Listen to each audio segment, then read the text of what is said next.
Welcome to Blog and Mablog from DougWills.com. This audio is brought to you by Canon Press.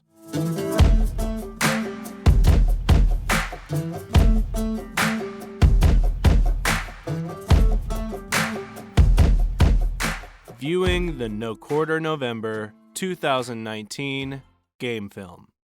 Monday, December 9th, 2019 by Douglas Wilson. Introduction. Well then, we have completed our second edition of No Quarter November, and with none of the support staff being hurt or maimed in any way.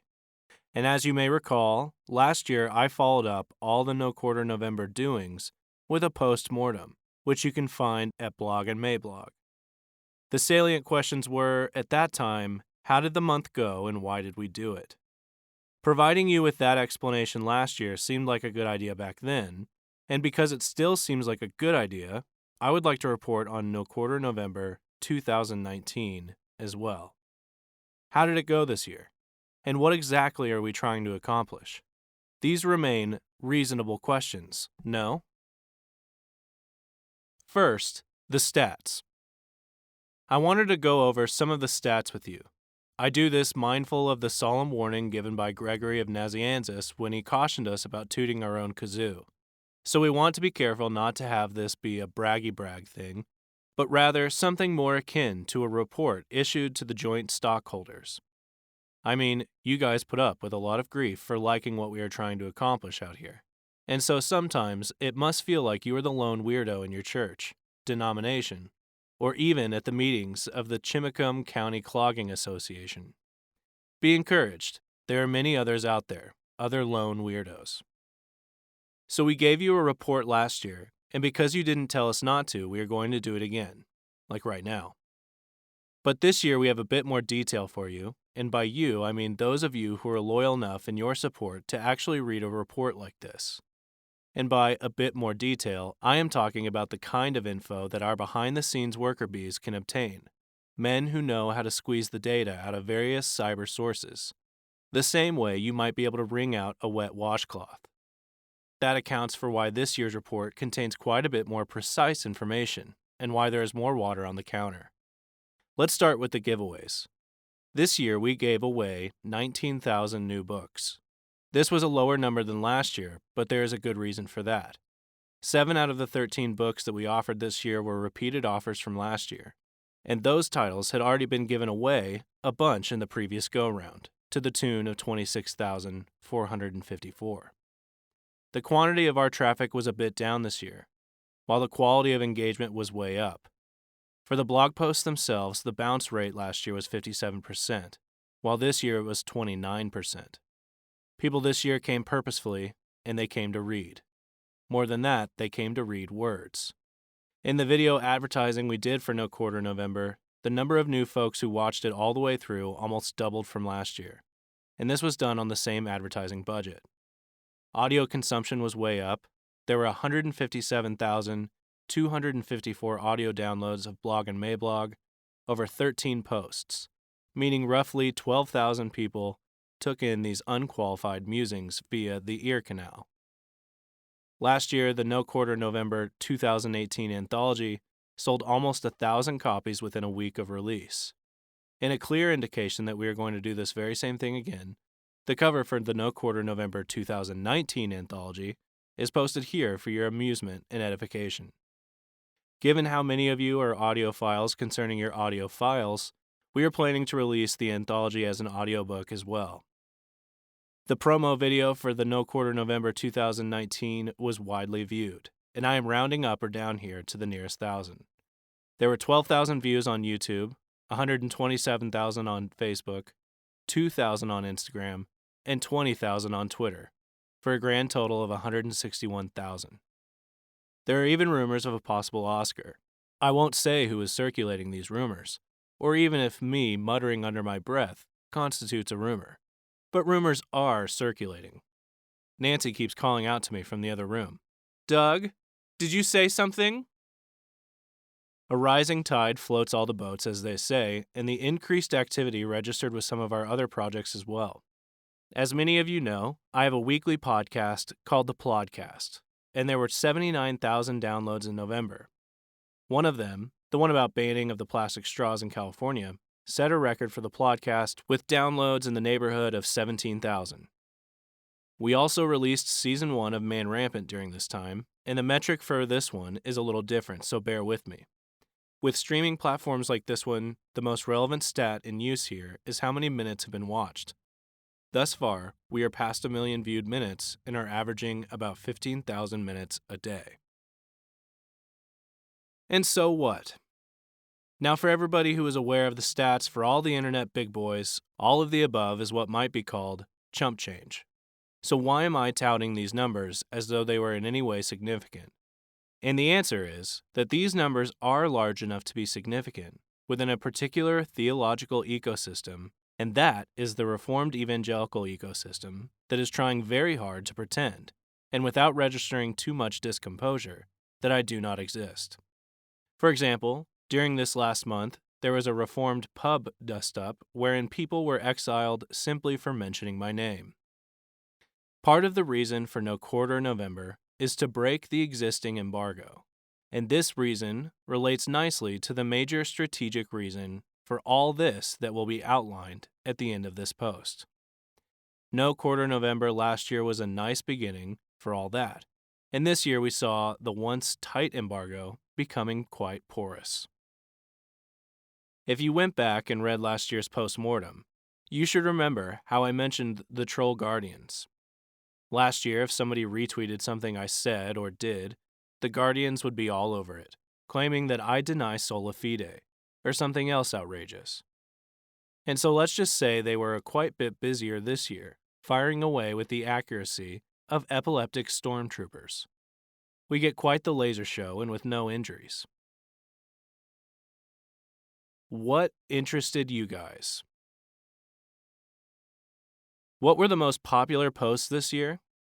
Coming in at number 1 was Restoring Sexism, the Lost Virtue, with 12,942 views.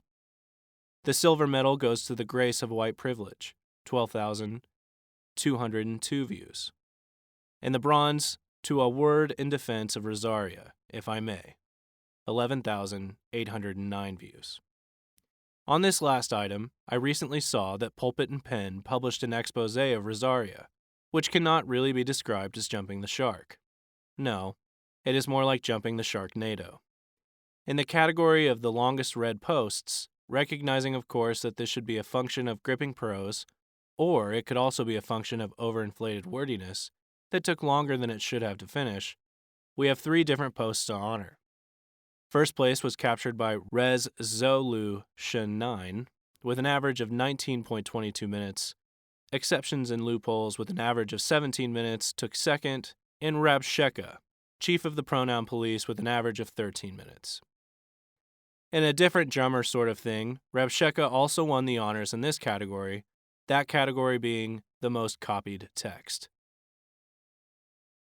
Our friend, Chris Wiley, and the point of it all. Chris Wiley was out here in late October on a secret mission for Her Majesty the Queen, and while he was here, we roped him into doing a few extra things. In fact, he was even present at the filming of the No Quarter November video. He is, in other words, in a position to know. Early on in November, I saw a comment about No Quarter November that he made on Facebook, a comment that I thought was very astute. What was an astute comment doing on Facebook, you might ask? And I understand your confusion. I am sure the authorities are looking into it. But at any rate, he said something astute about how it seemed to him that No Quarter November was all about moving the Overton window. And yes it is. The Overton window defines the range of acceptable public discourse. If your position or proposal falls inside the window, then people will say, even when they differ, that it is common sense, or bipartisan, or mainstream, or challenging. If it is outside the window, then it will be dismissed as extreme, or unthinkable, or radical, or unacceptable. What has happened in the last decade or so is that the Overton window has slid drastically and most remarkably to the left. Part of the reason for this drastic shift is that the left decided to shoot the moon.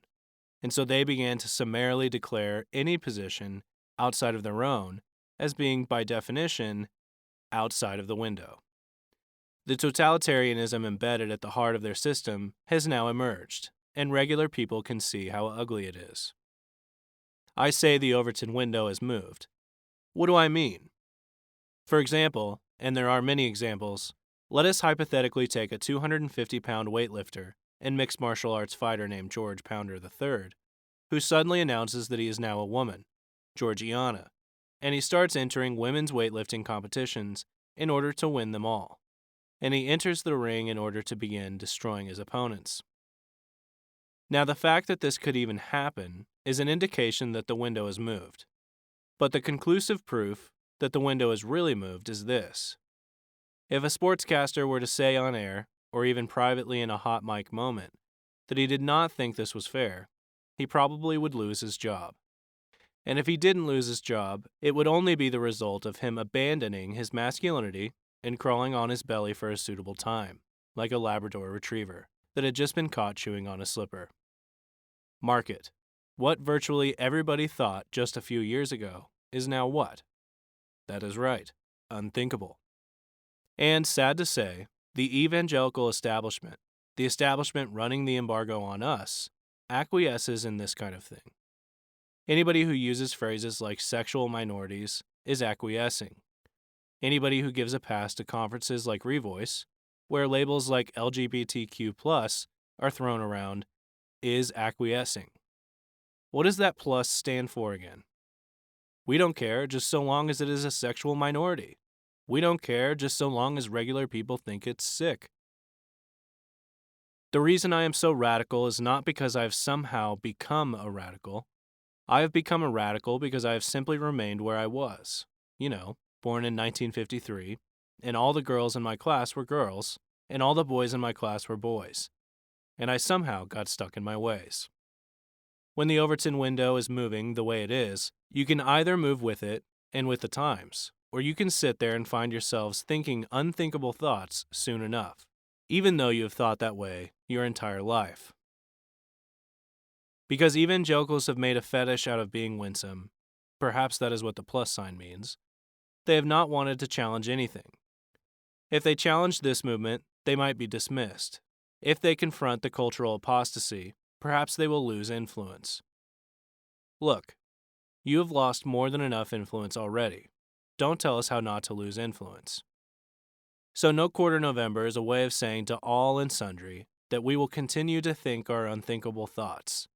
We will continue to say our unspeakable things. We will continue to treasure in our consciences our unconscionable things. And you can't stop us.